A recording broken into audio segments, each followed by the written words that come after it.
Hi food lovers, welcome to Satya food club. ఈరోజు చాలా టేస్టీగా ఉండే చికెన్ రాజ్మా కర్రీని మన ఇంట్లోనే ఈజీగా ఎలా ప్రిపేర్ చేయాలో చూపిస్తున్నాను. అది ఎలాగో తెలియాలంటే వీడియోని మొత్తం స్కిప్ చేయకుండా చూసేయండి. అంతకంటే ముందు మన ఛానల్ ఎవరైనా కొత్తగా చూస్తున్న వాళ్ళు ఉంటే వెంటనే సబ్స్క్రైబ్ బటన్ క్లిక్ చేసి బెల్ ఐకాన్ క్లిక్ చేయండి. నోటిఫికేషన్స్లో ఆల్ని క్లిక్ చేయండి. దానివల్ల నేను చూపించే ప్రతి రెసిపీ మీరు మిస్ అవ్వకుండా చూడొచ్చు. ప్లీజ్ సబ్స్క్రైబ్ చేసుకుని సపోర్ట్ చేయండి.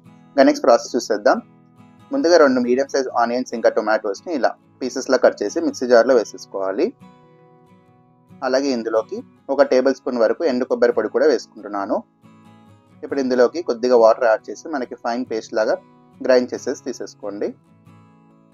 చూడండి, ఈ విధంగా మనకి ఫైన్ పేస్ట్ అయిపోవాలి. ఇప్పుడు ఇంకా నెక్స్ట్ వచ్చేసి స్టవ్ పైన ఒక ప్రెషర్ కుక్కర్ పెట్టుకుందాం. ఈ ప్రెషర్ కుక్కర్ కాస్త హీట్ అయిన తర్వాత ఇందులోకి 2 టేబుల్ స్పూన్స్ ఆయిల్ వేసుకోండి. ఆయిల్ కాస్త హీట్ అయిన తర్వాత ఇందులోకి 2 బిర్యానీ ఆకు, ఒక 2 లవంగాలు, చిన్న చెక్క ముక్క, ఒక ఇలాచి, అలాగే ఒక మీడియం సైజ్ ఆనియన్ ఇలా పొడుగా కట్ చేసి వేసుకుంటున్నాను. ఈ ఆనియన్స్ కాస్త ఫ్రై చేసుకోండి. ఇవి కాస్త ఫ్రై అయిన తర్వాత ఇందులోకి కొద్దిగా మెంతికూర కూడా వేసుకోండి. మెంతికూర కూడా ఒక 2 నిమిషాలు బాగా ఫ్రై చేసుకుంటే సరిపోతుంది. ఆనియన్స్ ఇంకా మెంతికూర కాస్త ఫ్రై అయిన తర్వాత ఇప్పుడు ఇందులోకి ఒక 300 గ్రామ్స్ వరకు చికెన్ తీసుకుంటున్నాను. ఇప్పుడు చికెన్ని కూడా ఒక 2 నిమిషాలు ఆయిల్లోనే ఫ్రై చేసుకోండి. ఇప్పుడు ఇందులోకి ఒక 1/2 టీ స్పూన్ సాల్ట్ వేసుకుంటున్నాను. అలాగే ఒక 1/2 టీ స్పూన్ పసుపు కూడా వేసుకుంటున్నాను. ఇప్పుడు మళ్ళీ ఒకసారి బాగా కలిపేసి ఒక 2 నిమిషాలు మీడియం ఫ్లేమ్లోనే కలుపుతూ ఫ్రై చేసుకోవాలి. ఇలా ఆయిల్ బాగా ఫ్రై అయిన తర్వాత ఇప్పుడు ఇందులోకి మనం ఒక 3 గంటల ముందే రాజ్మాని నానబెట్టి పెట్టుకోవాలి. ఇప్పుడు ఈ రాజ్మా కూడా ఇందులోకి వేసేసుకొని ఒకసారి మళ్ళీ బాగా కలిపేసుకోండి. చూడండి, ఈ విధంగా బాగా కలుపుకున్న తర్వాత ఇప్పుడు ఇందులోకి మనం ఇక్కడ ఒక 2 టీ స్పూన్స్ వరకు కొత్తిమీర, అల్లం వెల్లుల్లి పేస్ట్ వేసుకుంటున్నాను. ఇప్పుడు ఈ మసాలా అంతా కూడా కాస్త బాగా కలిపేసి ఒక 2 నిమిషాలు మీడియం ఫ్లేమ్లోనే ఫ్రై చేసుకోండి. మనకి ఏమైనా పచ్చివాసన ఉంటే అంత పోతుంది. ఇప్పుడు ఇందులోకి కొద్దిగా పుదీనా ఆకులు కూడా వేసుకోండి. మనకి ఫ్లేవర్ చాలా బాగుంటుంది.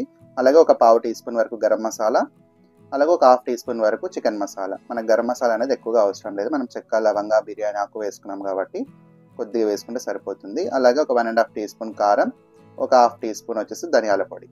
ఇప్పుడు ఇవన్నీ మళ్ళీ ఒకసారి చికెన్కి బాగా పట్టేలాగా కలిపేసుకోండి. ఇప్పుడు ఇందులోకి మనం ముందుగా మిక్సీ పట్టుకున్న ఆనియన్, టొమాటో, కొబ్బరి పేస్ట్ ఉంది కదా, ఇదంతా కూడా వేసుకొని ఒకసారి బాగా కలిపేసుకోండి. మనకి ఆనియన్, టొమాటో పేస్ట్ కూడా ఒక 2 నిమిషాలు ఇలాగే ఆయిల్లోనే మీడియం ఫ్లేమ్లో ఫ్రై చేసుకుంటే మనకి పచ్చివాసన లేకుండా టేస్ట్ చాలా బాగుంటుంది. కాబట్టి ఇలా మూత క్లోజ్ చేసి ఒక 5 నిమిషాలు మీడియం ఫ్లేమ్లో వదిలేసేయండి. చూడండి, ఇప్పుడు బాగా దగ్గరకు అయిపోయింది కదా. ఇప్పుడు ఒకసారి బాగా కలిపేసి ఇందులోకి మనకి చికెన్ ఇంకా ఉడకాలి కాబట్టి ఒక 200 ml వరకు వాటర్ వేసుకుందాం. మనకి గ్రేవీ పర్ఫెక్ట్గా వస్తుంది. ఇలా వాటర్ వేసుకొని ఇప్పుడు ఒకసారి మళ్ళీ బాగా కలిపేసుకోండి. ఇప్పుడు ఇంకా బాగా కలిపేసుకొని మనం ప్రెషర్ కుక్కర్ పైన లిడ్ క్లోజ్ చేద్దాం. మనకి మీడియం ఫ్లేమ్లోనే ఒక 2 విజిల్స్ వస్తే సరిపోతుంది.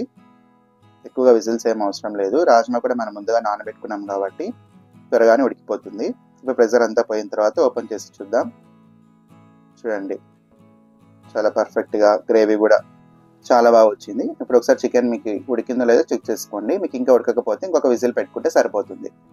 ఇప్పుడు ఒకసారి బాగా కలిపేసి ఇంకా ఫైనల్గా కొద్దిగా చిన్నగా కట్ చేసుకున్న కొత్తిమీర వేసుకుంటే సరిపోతుంది. ఇప్పుడు ఒక సర్వింగ్ బౌల్లో తీసేసుకోండి. అంతే, చాలా టేస్టీగా ఉండే చికెన్ రాజ్మా కర్రీ రెడీ. మీకు కావాలంటే ఇక్కడ రాజ్మాకి బదులుగా చిక్కుడు విత్తనాలైనా వేసుకోవచ్చు, లేదా పచ్చి బఠానీతో చేసుకున్నా కూడా చికెన్ కర్రీ టేస్ట్గా చాలా బాగుంటుంది. చూసారు కదా, ఈ కర్రీని ఎలా ప్రిపేర్ చేయాలో. మీరు కూడా తప్పకుండా ట్రై చేసి ఎలా వచ్చిందో కూడా కామెంట్ చేయండి. ఇంకా ఎవరైనా ఈ వీడియోని లైక్ చేయకపోతే లైక్ చేయండి. ఇలాంటి మరెన్నో టేస్టీ రెసిపీస్ కోసం పక్కన సబ్స్క్రైబ్ బటన్ క్లిక్ చేసి బెల్ ఐకాన్ క్లిక్ చేయండి. నోటిఫికేషన్స్లో ఆల్ని క్లిక్ చేయండి. దానివల్ల నేను చూపించే ప్రతి రెసిపీ మిస్ అవ్వకుండా చూడొచ్చు. ప్లీజ్ సబ్స్క్రైబ్ చేసుకుని సపోర్ట్ చేయండి. మీకు ఏ రెసిపీస్ కావాలో కూడా తప్పకుండా కామెంట్ చేయండి. అలాగే ఈ వీడియోని మీ ఫ్రెండ్స్ అండ్ రిలేటివ్స్ కూడా షేర్ చేయండి. Thanks for watching.